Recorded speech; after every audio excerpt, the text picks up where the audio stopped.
ഇപ്പൊ ഈ തെരഞ്ഞെടുപ്പ് സമയത്ത് ക്യാമ്പയിനായി വന്ന തെലങ്കാന മുഖ്യമന്ത്രി രേവന്ത് റെഡ്ഡി നിങ്ങൾ ഓർക്കുന്നുണ്ടോ? കോൺഗ്രസിന്റെ നേതാവാണ്. കോൺഗ്രസിന്റെ നേതാവെന്ന് അങ്ങനെ പറഞ്ഞുകൂടാ.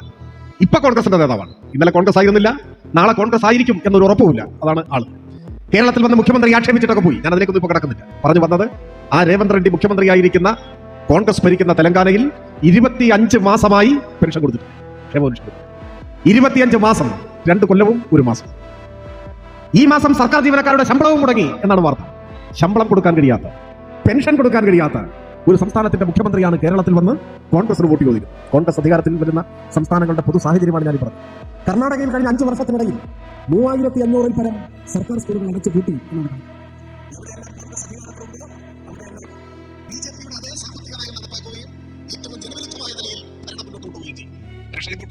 ശമ്പളം മുടങ്ങുന്നു, പെൻഷൻ മുടങ്ങുന്നു, സ്കൂളുകൾ അടച്ചുപൂട്ടുന്നു. ഇതാണ് പൊതുവായിട്ടുള്ള സ്ഥിതി. ഈ സാഹചര്യം നമ്മുടെ രാജ്യത്ത് കോൺഗ്രസ് ഭരിക്കുന്ന 2-3 സംസ്ഥാനങ്ങളിൽ നിന്നും നമുക്ക് കാണാൻ കഴിയും. അവരാണ് കേരളത്തിൽ ഈ കഴിഞ്ഞ തെരഞ്ഞെടുപ്പിൽ വോട്ട് അഭ്യർത്ഥിച്ചത്. കേരളത്തിലെ റോഡുകളുടെ സ്ഥിതി എന്തായിരുന്നു? ഇപ്പോൾ പഴയ കാര്യങ്ങളൊക്കെ വരുന്നതുകൊണ്ടാണ്. പണ്ട് 10 വർഷം മുൻപ് കേരളം ഒരു ജനകീയ സമര രൂപം വികസിപ്പിച്ചെടുത്തു. നിങ്ങൾ ഓർക്കുന്നുണ്ടാവും. കേരളത്തിലെ എല്ലാ പട്ടണങ്ങളിലും റോഡിൽ എത്ര വലിയ കുഴിയാണ് ഉണ്ടായിരുന്നത്? ഒരാളെ ഇറങ്ങി നിന്നാ കാണാത്തത്ര വലിയ കുഴി ഉണ്ടായി. എത്ര ഇരുചക്ര വാഹനങ്ങൾ ആ കുഴിയിൽ വീണു? എത്ര പേരുടെ ജീവൻ നഷ്ടപ്പെട്ടു? എത്ര പേർക്ക് ഗുരുതരമായി പരിക്കേറ്റു? ജീവിതം കിടക്കയിലായി പോയ ആളുകളില്ലേ? നട്ടല് തകർന്നു. എത്ര അനുഭവം. എവിടെയെങ്കിലും അറ്റകുറ്റപ്പണി നടത്താൻ പൊതുമരാമത്ത് വകുപ്പ് തയ്യാറായി. അവസാനം ഓരോ പട്ടണത്തിലും കക്ഷി രാഷ്ട്രീയത്തിനൊക്കെ അതീതമായി നാട്ടുകാർ, ചെറുപ്പക്കാരെല്ലാം ഒത്തുകൂടി അത്തരത്തിലുള്ള കുഴികളിൽ വാഴ നടുവായി. ഓർക്കുന്നില്ല? കേരളം വികസിപ്പിച്ചെടുത്ത ഒരു തനത് സമര രൂപമായിരുന്നു വാഴ നടുക റോഡിലെ കുഴികളിൽ. എല്ലാ ദിവസവും കേരളത്തിൽ എവിടെയെങ്കിലും റോഡിൽ ജനങ്ങൾ വാഴ നട്ടുകൊണ്ടേയിരുന്നു. ഇപ്പൊ അങ്ങനെ എവിടെയെങ്കിലും കാണുന്നുണ്ടോ?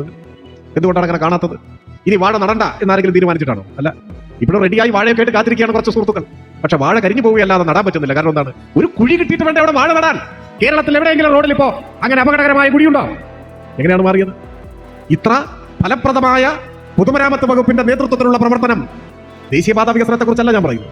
സംസ്ഥാന ഹൈവേ, മറ്റു പ്രധാനപ്പെട്ട റോഡുകൾ എല്ലാം, എല്ലാറ്റിനും പുറമെ പഞ്ചായത്തിന്റെ, മുനിസിപ്പാലിറ്റിയുടെയും എല്ലാം അധീനതയിലുള്ള ഗ്രാമീണ റോഡുകൾ, ആ റോഡുകളുടെ നവീകരണത്തിനും 1000 കണക്കിന് കോടി പ്രതിവർഷം ചെലവഴിക്കാൻ സർക്കാർ തയ്യാറായി. അതിന്റെ ഭാഗമായി എത്ര റോഡുകൾ നമ്മുടെ നാട്ടിൽ നന്നായി.